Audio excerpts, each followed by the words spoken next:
Olá! Bem-vindos a mais um vídeo aqui da Nave Mãe, diretamente na mesa da Septem Capital, Rio de Janeiro. Estamos agora terminando o nosso dia, nossa semana. Vídeo de fechamento. Vamos ser rápidos para não encher muito o saco de vocês. Vamos por partes. O Ibov tentou subir hoje, fechou perto da mínima. Foi um dia meio esquisito. No candle semanal a gente fez um candle que em teoria seria um piston pattern, que é quando você consegue ter um candle que entra e chega a mais da metade do que no anterior. Mas como isso aqui está no meio do caminho, isso aqui só diz pra gente que está embolado e está sem gás. Se a gente olhar com calma alguns indicadores, a gente vê que os topos estão descendentes, o que é uma divergência de fundo, de topo, perdão, que pode, com alguma tranquilidade, jogar a gente de volta no semanal para os 103 mil pontos. Tá? O S&P, por sua vez, teve mais um dia de queda, tentou subir, abriu no meio do caminho, meio animado, tentando um pullback, mas foi aquele dia sofrível. Abriu, tentou subir e caiu, fechando perto da mínima, como falei antes. Já estamos perdendo pontos importantes e se a gente olhar com muita calma, esse negócio tem mais pelo menos até os 4.230 para cair aqui na próxima semana, nos próximos dias. O TLT, aquele ETF que a gente está comprado aqui no Trade do Caos, hoje teve um dia positivo, fechou em 0,80. O que está acontecendo grosseiramente? Você tem muita gente que está short em títulos americanos. Existe a chance da gente ter talvez o maior short squeeze da história, porque temos hoje um cenário que vai levando uma dívida americana a um estresse muito alto, mas ao mesmo tempo existe a necessidade de liquidez por parte dos bancos. Tá? Então você tem uma galera que está vendendo os títulos, tem uma galera que está apostando contra os títulos, então isso tudo causa uma queda de preços, e do outro lado a gente tem os bancos que precisam que esses títulos se valorizem para bancar o balanço, para eles não terem o que eles chamam lá de unrealized losses, ou seja, perdas não realizadas. E foram esses unrealized losses que quebraram o SBV, né, o Silverbank Valley, e ameaçam boa parte dos bancos regionais americanos. Historicamente, isso é muito, muito, muito importante. Historicamente, sempre que teve alguma crise, alguma coisa do tipo, o Fed teve que zerar os juros, teve que jogar os juros para baixo. O Fed fazendo isso, esse é um ativo que tem pelo menos 50% de upside. Hoje subiu alguma coisinha. Aqui dentro, dada a questão cambial, subiu uma coisinha mais engraçada. Mas é um trade que hoje, em termos de risco, é relativamente pequeno. A Nvidia tentou subir, até que subiu um pouquinho, fez um candle, deixou um candle no dojizinho, perdido, perto do fundo, com várias divergências de topo. Olha que alegria, olha que coisa linda isso aqui. O bicho caindo, despencando, e o papel fingindo que está subindo. Isso aqui é das coisas mais lindas da história. Perdendo isso aqui, a gente tem alguma coisa aqui perto que por um acaso está nessa linha e está nos fundos anteriores em 367. Eu acho que pelo menos em 304 esse negócio bate. The Modern, o Papa da Valuation, fala que esse negócio vale 240. Então a gente está aqui nessa faixa. Se vier para 240, pelo menos vem para 210. Eu acho que esse negócio vale, no melhor dos casos, 85 dólares. Então eu acho que ele vem nessa linha aqui embaixo. Tá certo? Então é um tradezinho para ganhar uns 80%. Tá ruim não. Tem coisa pior na vida. Então a gente tem na ponta comprada um bicho que tem uns 100%, 120% de ganho máximo, e esse aqui que tem também um grande potencial, uma queda potencial de 80%, significa que você vende 100 mil reais. Se tudo der errado ou certo, depende do ponto de vista, você vai ter que pagar só 20 na recompra, ganhou 80. E a maior graça é que não existe dinheiro investido, né?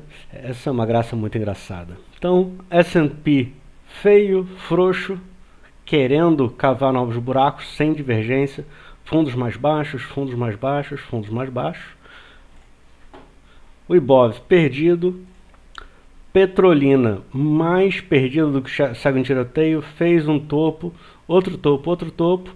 Ontem cedeu um pouquinho mais forte, hoje deixou um doji, uma figura de incerteza, mas com todas as divergências de topo. E eu ainda vejo esse papel bem mais baixo. Outro papel que incomoda a casa, que pode ser interessante, a gente tem a nossa Itaúsa, que está cedendo sem divergência, tá bonitinha, pronta para vir para os 8,44 e depois para os 8,10. Se vier para 8,10, tem gente aqui na casa que vai tomar um chopp bem grande. Mas o que é importante agora para esse final de semana? É importante lembrar que no domingo existe a chance de a gente acordar na segunda, ou seja, domingo de tarde e de noite, a gente receber informações da China efetivamente soltando estímulos mais relevantes, tá? Isso é muito, muito provável. Então, para Vale, por exemplo, para Usiminas e para a CSN, isso é muito positivo. Isso é negativo para o resto do mundo. Em qual sentido? Inflação. China crescendo mais, consome mais commodities, as commodities sobem mais e a inflação pega de jeito. A gente tem um bloqueio temporário de exportações da Rússia com relação a diesel, gasolina e outros petroderivados. Já existe um excesso de demanda sobre a oferta, tanto em petróleo quanto nos combustíveis. Então isso é uma inflação que tende a pegar de jeito o povo, porque o combustível basicamente é aquela coisa que está em todo lugar da economia, porque tudo é transportado de alguma forma, né? Mesmo você pensar na questão dos carros elétricos, boa parte do mundo ainda usa óleo combustível ou gás natural para gerar energia. Então não tem jeito. Além disso, hoje ainda a gente deve ter um martelo batido com relação à greve lá nos Estados Unidos dos funcionários de montadoras. E a gente está no dia 22 de setembro, dia 30 acaba o dinheiro nos Estados Unidos e saiu uma nota, um comentário do líder republicano na Câmara, que hoje é a maioria. Notem, o republicano é o cara que está contra o Biden, mas também esse cara, o líder republicano atual é um cara extremamente razoável, tá? Melhor palavra eu não consigo achar, porque ele é razoável, ele tenta conversar, ele tenta contemporizar. Quando olhamos para o que está acontecendo, a gente tem a esquerda radical e a direita radical brigando, e a briga está tão intensa que existe a chance de não ter acordo nenhum, e o governo americano ser forçado a decretar mais um shutdown, mais um apagar das luzes. É o fim do mundo? Não. Já aconteceu outras vezes? Sim. Já aconteceu outras vezes num cenário tão delicado? Não. Historicamente, quando tivemos esse tipo de cenário, o governo americano funcionava plenamente. Ok? Isso é importante. Porque hoje a gente tem um cenário de risco bancário alto, a gente tem um cenário de risco corporativo nas alturas, dado que agosto, de novo, foi um mês de altíssimo nível de calotes e de quebradeiras, de pedidos de falência de empresas americanas. Em setembro está caminhando para ser outro recorde. em consonância aqui no Brasil, a gente teve em agosto o terceiro mês seguido de queda na arrecadação. Então aquela coisa da curva de Laffer, que muita gente aqui no Brasil ainda achava que era impossível, que não existia, está provada. Curva de Laffer, basicamente, um resumo rápido é: quanto mais você cobra de imposto, chega um momento, pensa num sino, você consegue captar mais dinheiro, você consegue arrecadar, mas chega no limite que a partir dali a arrecadação cai. Por que a arrecadação cai? Porque fica mais interessante para todo mundo sonegar. E no limite, a arrecadação fica tão alta que ela torna proibitiva a execução de qualquer atividade econômica, né? As pessoas ficam pobres, as empresas não conseguem mais, ficam pobres porque a renda líquida disponível diminui, pagam mais imposto, o preço das coisas, dos produtos e insumos ficam mais altos porque você tem mais tributos sendo pagos ali, né? E aí o pessoal que não entende muito isso é só comprar na China e entender quanto imposto se paga. Eu acho que o que tem muito assustado a galera é ver o quanto imposto efetivamente é pago, né? A galera compra um negócio de R$30 e tem que pagar às vezes, porque tem que botar o frete junto, aí paga R$50 de imposto. Bem-vindo ao Brasil. Nós temos o país mais caro do mundo em termos de o que se paga e o que se recebe em contrapartida. Então, isso é um negócio que tende a continuar e vai acabar com qualquer previsão razoável de arrecadação e de encontro de metas, encontro tributário, fiscal, que o governo possa tentar entender que é possível. O arcabouço fiscal que está colocado pela Haddad provavelmente não vai conseguir ser alcançado, ser cumprido, né, porque as metas são inalcançáveis, uma vez que não se trabalha, não se fala de forma alguma em redução de gastos, em redução de despesas, em redução de custos. Lembrando que custo gera retorno, despesa paga salário de marajá. E isso é um negócio muito sério, isso é um negócio muito caro para o Brasil. E aí, quando você paga caro para alguém que não trabalha, o caldo entorna. E aí quando a gente tem o mundo, Estados Unidos, o caldo entornando, Brasil, a coisa não vai, Europa, a Alemanha já está em recessão oficial, e estamos rezando para a China funcionar, a coisa fica mais tensa. E é por isso que a gente tem uma série de empresas aqui no Brasil que estão apoiando. Uma delas é a Itaúsa. A Itaúsa, por quê? Porque ela é abraçada no Banco Itaú. O Banco Itaú deve tomar uma série de...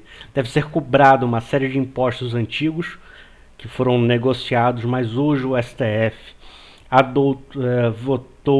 começou a votação, melhor colocando, sobre da coisa julgada, onde a coisa julgada agora não vale mais nada. Isso é fantástico, o Brasil é incrível. Basicamente diz o seguinte: se você tinha por liminar ou por decisão já que não pagar imposto, mas mudou-se o entendimento, aquele imposto que você não pagou, você está devendo. Inclusive, se você tinha um juiz falando que você não tinha que pagar, agora você tem que pagar. Isso é incrível. Só o Brasil. Enfim, Brasil, como diria aquela frase, eu me esqueço de quem é o autor da frase, mas até o passado é incerto, e essa coisa do STF é exatamente isso. Tá?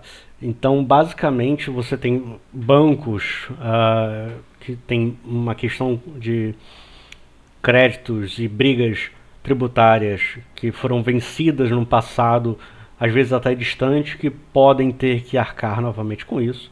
A Itaúsa ainda tem Alpargatas, ainda tem a Dexco, tem algumas participações, as quais, no caso da Alpargatas, tende a zero. O cara pegou a Havaianas e começou a cobrar caro pela Havaianas, tende a zero, não tem jeito. Você tem a Dexco, o cara faz porcelana de banheiro e acabamentos num país onde todo mundo passa fome ou é assaltado. É complicada a vida da Itaúsa nesse momento. Existe um desconto em termos de holding e empresas, mas se a gente pensar no futuro da holding, a gente fica com medo. Tá? Então, tem coisa boa para fazer, tem dinheiro para ser ganho no mercado, mas está cada vez mais difícil. Temos que pensar cada vez mais fora da caixinha, porque pensando dentro da caixinha a coisa não está andando, não anda. E num cenário de estresse, a gente tem que pensar numa estrutura de estresse, em operações de estresse. E aí, falando nisso, na nossa tradezinha do fim do mundo,